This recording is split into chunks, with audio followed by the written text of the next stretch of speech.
The 2024 NFL Combine wrapped up today with the offensive line taking the field. I'm going to go over my top performers and some of the guys who may have hurt their stock in this final day of the Combine.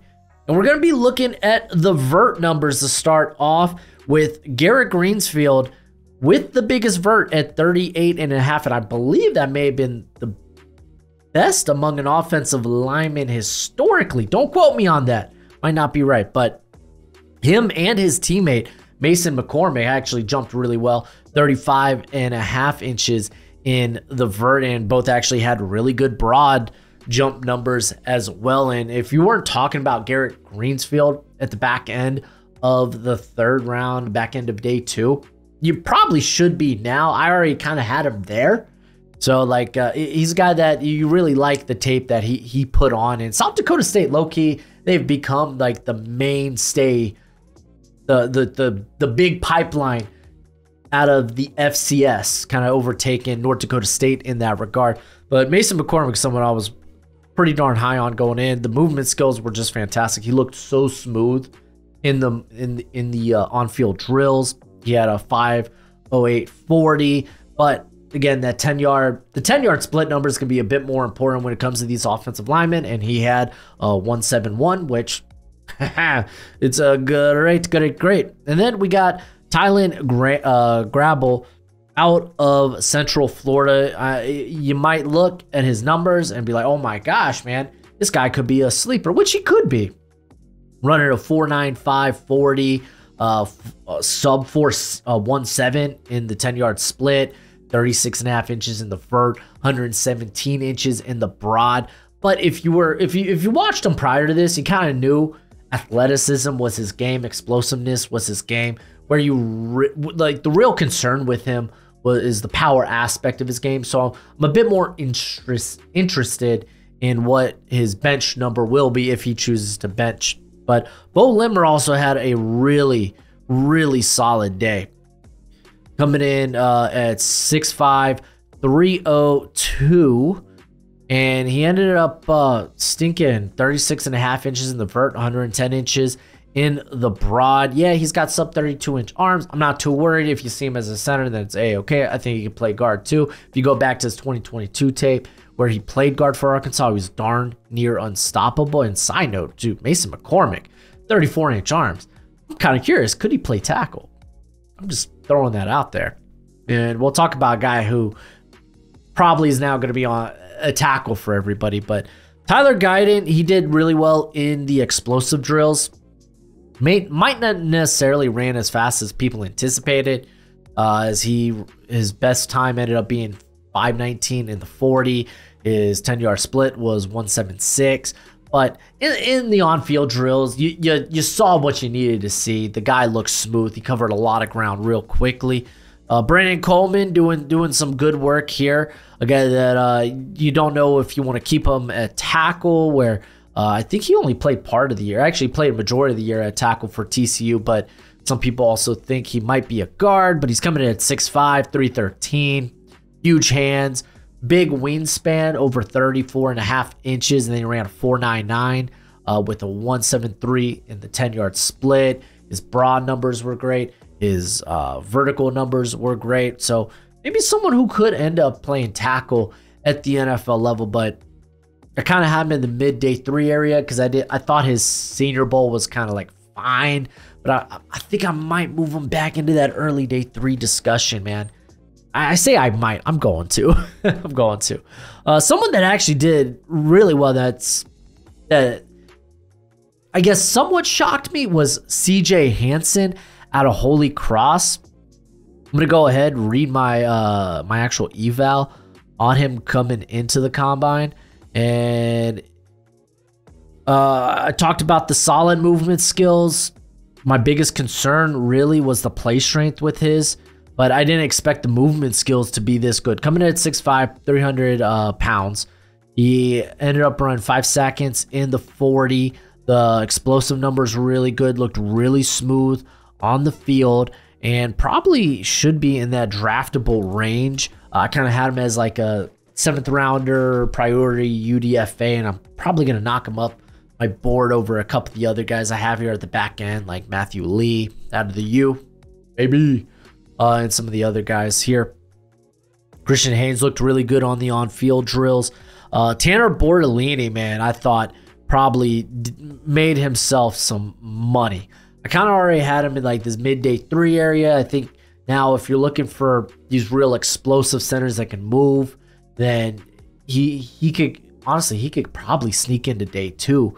He's not going to be that high for me, but I am going to end up pushing him probably into the like the 5th, 6th, or 5th, 4th round area. He ends up coming out here with a 4.94 40, sub 1.7 10-yard split, 32.5 in the vert, and then 112 inches in the broad. Very nice numbers there for him. Listen, I know you love the NFL draft as much as I do, and you're going to want a nice hefty watch list of players during this college football season. Well, go ahead, check out my draft guide. You can purchase it for only $30 by Venmoing or PayPaling me. Links in the description. It's a one-time payment and you get it for this whole draft cycle and forever and always. Technically, it's a Google spreadsheet, so send me your email when you send the payment. I'll get you hooked up. You will see my current prospect rankings and big board, my full evals, and guess what? It updates throughout the whole draft cycle. So it's a great purchase and it's a great way to support the channel. And then Troy Fautanu, man, I think was probably the biggest winner in my opinion. He came out with, like, I was shocked, 34.5-inch arms. Like, I already knew like how he uses his hands were really well, but I mean, I guess the length, like, I don't, you know what? Just sometimes when you have to eyeball length, you're not always going to get it right. I thought Chris Braswell was going to come in longer, but he's a lot closer to 33. I thought he'd be closer to 34. Kind of is what it is. Fautanu, I thought, had shorter arms. And I mean, hey, there's some times where you get it right. I knew Chop Robinson was going to have short arms. But when you eyeball, it's nice to get these measurements because sometimes the eyeball test will fail you. But Fautanu, 34.5-inch arms. This guy's playing tackle. Teams are going to draft him as a tackle and let him fail as a tackle before they move him to guard. That's just what it's going to be. The question is, how high can he now go? Because honestly, when you view him as a tackle, the value becomes a lot more salivating rather than, you know what, he's probably a guard in the NFL, but man, he gives you a little flexibility there at tackle into like, no, we're going to give this guy a shot at tackle because the dude can play and he ticks a lot of boxes. So we're going to give him a ride at tackle. Honestly, I think he probably moves ahead of Tyler Guyton because of that, because he's a much more finished prospect than Guyton. It's just Guyton, you know, the ceiling's going to be a lot higher there. Christian Mahogany and shout out to Cooper Beebe here too. Had very solid days. I think they kind of solidified themselves as midday 2 picks. I want to talk about a couple of the guys that I was unfamiliar with coming into this. Jackson Powers Johnson didn't run a 40, but to be fair, a lot of offensive linemen on their second run hurt themselves on the 40. And I mean, it led to like the commentary talking about like, yeah, man, we just need these guys to really run 20 yards. That's all we need. Because again, it comes back to that 10-yard split is the real time that matters, which we talk about all the time when it comes to the defensive line. It's those 10-yard split numbers you really look at. You want to see how explosive they are getting out of those stances. But like Olufashanu had to pull up because on his 40, you had Amarius Mibbs, you had Andrew Rame, and the Oklahoma center. You had was it Prince Pines, the Tulane cat, who I need to go back and watch. There's a couple of Tulane offensive linemen I'm kind of curious about, but talking about maybe some other guys that stuck out. Oh, dude, Elisa Fuaga looked really smooth too. Like, it's gonna be hard having like Fashanu and Fuaga are really close to one another. Oh, a lot of people are talking about Frank Crum, but I'm gonna go ahead and read my report because I got a UDFA grade on him. But this was what, because he got on my radar after the Hula Bowl. So I wrote, this class is hurting for guys at the back end of day 3, and Crum could be in that mix. He has plus length, which he does. He ended up having, what, 30, close to 34-inch arms. So he's got plus length, displayed a solid enough anchor, and very good movement skills technique-wise. He's a bit all over the place, as just seen from the hand usage. Isn't too active with his hands, and his initial strikes can be hit or miss. You saw a little bit of the rawness in the drills, like just moving with a wide base, sometimes slipping, but the dude tested out really well. I think there could be a team that takes a shot on this cat at the back end of the NFL draft, so 6th, 7th round, because ends up running a 4.9 440, had sub 1.7, 10-yard split, 31.5 inches in the vert, 114 inches in the broad. So he is definitely someone I'm gonna right now. I currently only have like a Hula Bowl report on him. I think I might end up writing a full eval for him because he's gonna move him up a little bit.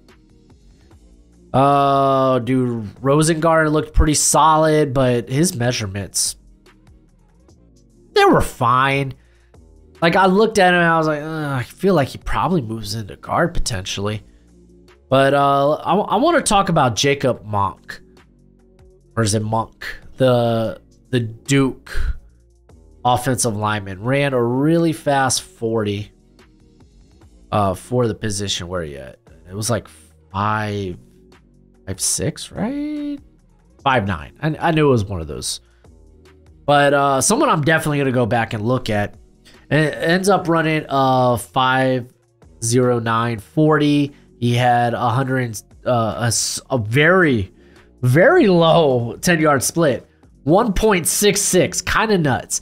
Had a good broad. I want to go back, take a look at him, see if he has a chance to maybe be drafted in the back end. I mean, this offensive line class, just every time I look at it, feels like it's getting more and more and more bloated.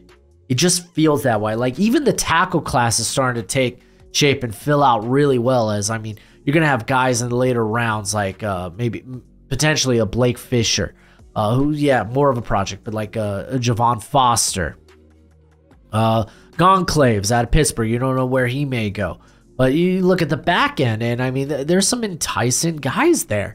When you talk about like Frank Crum, maybe Grabble out of Central Florida. You got Delmar Glaze, Caden Wallace, Dankwa out of Howard. There's like some interesting guys now in this class that's really filled it out.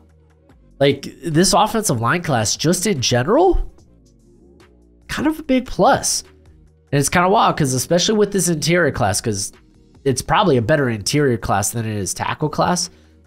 Like, some of these guys aren't going to get drafted, and I think I'm going to end up having like 30 draftable offensive interior, so guards and centers, which is just wild to think about. It truly is, truly a very good class. I've noticed they haven't confirmed official times for the second group yet. I don't think we're going to get... Oh, we got some of the 3 cones! Heck yes! Oh, I wanted this. Look at Bortolini just topping off the class. See, I got excited because I'm recording this a little bit, about an hour after the combine, at least concluded on air. So you're just kind of hoping these numbers come out soon enough. But I want this video to come out today, because tomorrow I'm going to kind of wrap my thoughts into a pretty little bow with my top risers, top fallers from the combine. But Bortolini, man, continuing to have a solid day. He's the top number in the 3 cone. What about the shuttle? Top number in the shuttle. Oh, Mims was able to do it too. That's great to see, man. That's great to see Mims being able to go and do the 3 cone. I'm curious. No, I don't think they did these before the on-field drills. Maybe they did. Maybe they did do them before the on-field drills. Or I guess prior to the 40, because again, Mims kind of pulled up. Actually, a good way to check this is to see if like if Pine's got number on here, you know they did this prior to the 40. I don't see a number for Pine. Mine didn't really run that well anyway, though, so he probably was a prime candidate not to do these drills. No, maybe they did these. Maybe they actually did this right after on-field drills. That's impressive. I'm just glad these numbers are out. Crumb, you see that name hopping back up. You love to see it. Drake Nugent, I thought was all right. Still kind of feel late day 3 with him. Dylan McMahon, a little undersized. I think he was one of the few guys that came in sub 300. So you kind of expected him to run well, test well. And I mean, honestly, like going to my eval on him, I'm assuming my biggest concern is gonna be the lack of a mean streak. Doesn't always finish. Gets lungy at the second level. And placement isn't always ideal. So, yeah, there's that with him. I mean, to wrap up, like, yeah, Cedric Van Pran, who was sub 300. Drake Nugent was sub 300. Dylan McMahon was sub 300. And that was about it. A lot of these guys have really solid size. Like, really solid size. Like, I go to the tackle class, and I'm just looking on my draft guide. Shout out to my draft guide. I don't have a tackle that's sub 300. Like, these guys have really good size. You're seeing really good length. The test is really well. This is a really good offensive line class. If you're in need of offensive line, then take a couple of swings, whether it's day 1, day 2, day 3, on a few of these guys, because it is a very talented class. But I'm going to go ahead, wrap it up here. If you want to see some free agent content, I got that down here for y'all to look at. I'm going to start working also maybe on a mock draft post combine mock draft for y'all to check out. I'll probably come out tomorrow along with my top risers and fallers. But until next time, you be easy, my friends. Later.